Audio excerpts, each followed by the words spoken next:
50% tariffs के बाद US president Donald Trump ने भारत को एक और बहुत बड़ा झटका दे दिया है। दरअसल H-1B वीजा पर अब $100,000 की फी लगा करेगी, जिससे भारतीयों को बहुत नुकसान होने वाला है। क्या है ये H-1B वीजा और किस तरीके से इंडिया को इम्पैक्ट करेगा, आइए आपको बताती हूँ। दरअसल H-1B वीजा इसकी शुरुआत 1990 के दशक में यूनाइटेड स्टेट्स ऑफ अमेरिका में हुई थी, जब वहाँ की फर्म्स को ये महसूस हुआ कि उनके यहाँ स्किल्ड वर्कर्स या एक्सपर्ट्स नहीं हैं।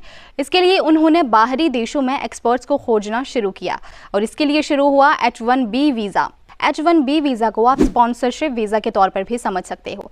मान लीजिए गूगल में एक पोजीशन खाली है और उसके लिए उन्होंने अमेरिका में ढूंढा, मगर उन्हें ऐसा कोई एक्सपर्ट या स्किल्ड वर्कर नहीं मिल पाया, तो फिर वो बाहरी देशों में उसकी तलाश करेंगे। और अगर किसी दूसरे देश में उन्हें ऐसा एक्सपर्ट मिल जाता है, मान लीजिए कोई फ्रेशली ग्रेजुएट या पोस्ट ग्रेजुएट, तो उसे वो H-1B वीजा पर स्पॉन्सर करके USA लेकर जाएंगे। इसमें गवर्नमेंट लीगल और ऑफिशियल फी जो भी लगेगी वो सब फॉर्म्स देंगी हर एक वर्कर के लिए। बस उस वर्कर को अपने पर्सनल एक्सपेंसेस मैनेज करने होते हैं, इसीलिए इसे स्पॉन्सरशिप वीजा भी कहा जाता है। इसी के साथ H-4 वीजा भी चर्चा में है। तो अगर किसी के स्पाउस या किसी के पेरेंट के पास H-1B वीजा है तो वो उनके साथ H-4 वीजा पर अमेरिका जा सकते हैं। मगर अब ट्रंप ने H-1B वीजा पर $100,000 की hefty फी लगा दी है। यानी पहले जो फर्म्स एक्सपेंसेस पे करती थी वो तो करेंगी ही, मगर अब उसके साथ $100,000 यानी इंडियन रुपीज में 88 लाख रुपीज के करीब उन फर्म्स को अब गवर्नमेंट को पे करना होगा। H-1B वीजा के लिए कोई फॉरेनर डायरेक्टली अप्लाई नहीं कर सकता,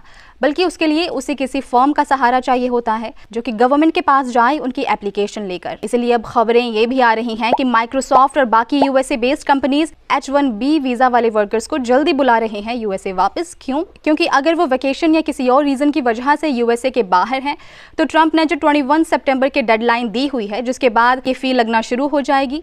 तो अगर वो वर्कर्स USA में 21 सितंबर के बाद एंट्री लेते हैं तो उन्हें H-1B वीजा होल्ड करने के बाद भी वो फी चुकानी पड़ेगी। अब ये भारतीयों के लिए नुकसान वाली बात कैसे है, क्योंकि करीब 70% H-1B वीजा होल्डर्स भारतीय हैं, और अगर चाइना की बात करें तो वो अप्रॉक्सीमेटली 11.7% ही इस डेटा में कंट्रीब्यूट करते हैं। इसलिए अब जिन लोगों के सपने थे कि वो H-1B वीजा पर अमेरिका में जाकर वहाँ काम करेंगे, वहाँ रहेंगे, तो अब शायद उन्हें काफी कठिनाइयों का सामना करना पड़ेगा, क्योंकि फर्म्स भी अब बहुत सोच समझकर वर्कर्स को USA बुलाएंगी H-1B वीजा पर। वहीं US के कॉमर्स सेक्रेटरी हॉवर्ड लुटने का कहना है कि अब अमेरिकन टैलेंट को पहचाना जाएगा, उन्हें मौका दिया जाएगा और उन्हें एक्सपीरियंस मिलेगा, इसलिए ये उनके लिए खुशखबरी है। आपको क्या लगता है, क्या इस हेफ्टी फी की कीमत अमेरिका को भी चुकानी पड़ेगी? अपने विचार कमेंट्स में जरूर शेयर कीजिए और ऐसे ही अपडेट्स के लिए जुड़े रहिए APN कवर्ड के साथ।